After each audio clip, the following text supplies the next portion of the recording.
दोस्तों, जब भी कक्षागत परिवेश में शिक्षक शिक्षार्थी के बीच में सार्थक अंतःक्रिया होती है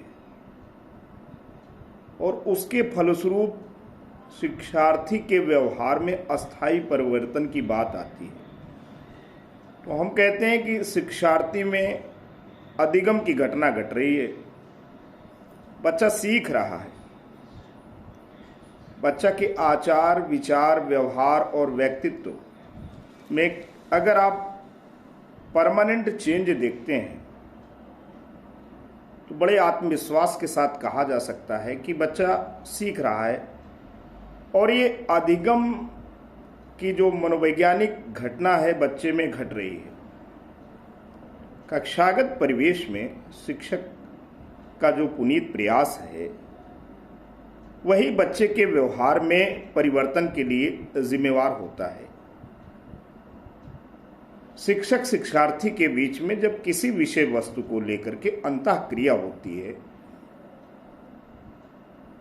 और शिक्षक किसी भी प्रकार का असाइनमेंट देता है, कक्षागत कार्य देता है, तो उसमें ज़रूरी नहीं है कि बच्चे का जो इंटरेस्ट हो, बच्चे के अंदर जो मोटिवेशन हो, वो हर समय एक जैसा हो। किसी भी विषय वस्तु को कक्षागत परिवेश में जब शिक्षक बच्चों को बताता है, बच्चों को समझाता है, एक सार्थक वातावरण को सृजित करने के उपरांत किसी विषय वस्तु को रोचक सरल तरीके से जब शिक्षक बच्चों के सामने प्रस्तुत करता है तो सहज ही बच्चों के भीतर एक प्रेरणा जन्म लेती है, जिज्ञासा जन्म लेती है और छोटे जो बच्चे होते हैं अपने शिक्षक से प्रशंसा या एक प्रकार से एनकरेजमेंट पाने के उद्देश्य से कक्षा में अपनी धाक जमाने के उद्देश्य से काम करना शुरू कर देते हैं। और जब विद्यार्थी काम करना शुरू करता है उसका हौसला काफ़ी ऊपर रहता है और काम करके शिक्षक को दिखा देता है। फिर शिक्षक दूसरा काम देता है, फिर बच्चा उसे दिखा देता है। तो अगर एक ही काम को, एक ही प्रकार के सवाल को कई बार बच्चों को दिया जाए, बच्चे भले ही दिखाते जाएं, तो उस प्रकार के विषय और उस प्रकार के कार्य के प्रति एक समय ऐसा आता है कि उदासीनता, शिथिलता अपने आप कक्षा में जन्म ले लेती है और बच्चों का जो सीखने का जो लेवल है वो पहले से घट जाता है।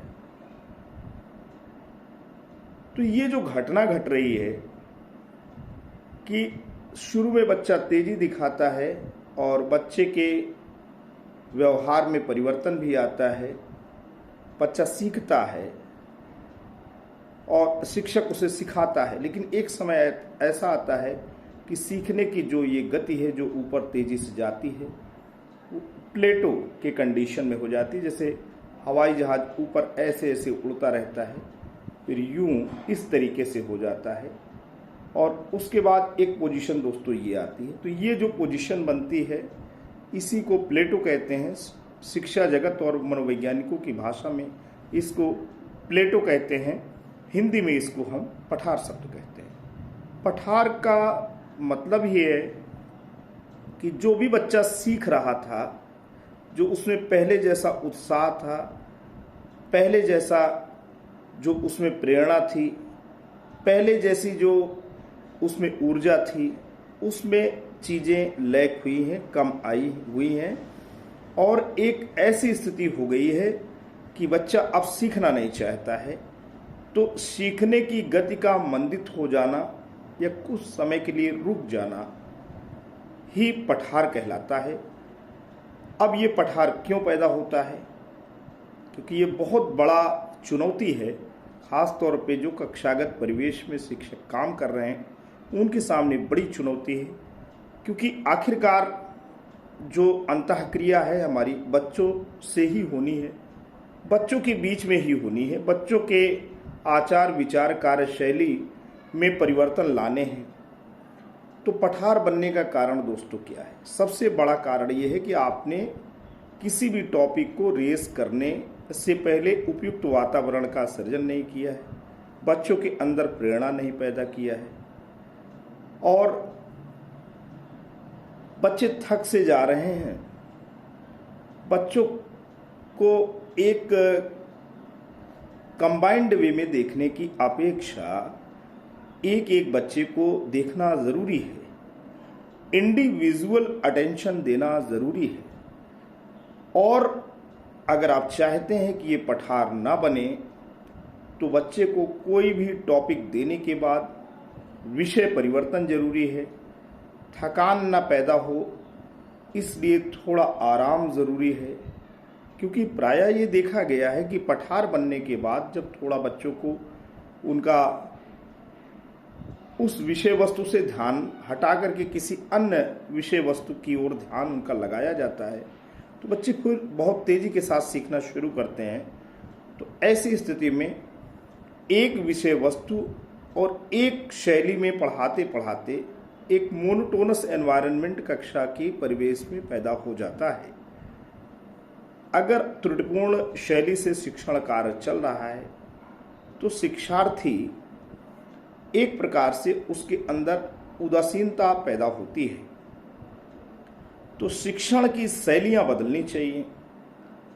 अगर एक ही शिक्षक किसी व्यवस्था में लंबे समय तक शिक्षण कार्य करेगा तो सीधी सी बात है कि बच्चों में एक रास्ता यानी मोनोटोनी पैदा होगी, पठार उसकी वजह से जन्म लेगा। तो अगर शिक्षक कक्षा में अकेला है तो उसको अपनी शिक्षण की शैलियाँ को बदलना पड़ेगा। उसको अलग अलग एजुकेशनल टेक्निक, अलग अलग टीचिंग क्वालिटी के रूप में बच्चों को कुछ नया नया चीज़ें देना होगा। बच्चों को आराम भी देने होंगे। बच्चों के अंदर थकान न पैदा हो इसको भी ध्यान रखने होंगे। एक एक बच्चों के ऊपर ध्यान देना होगा।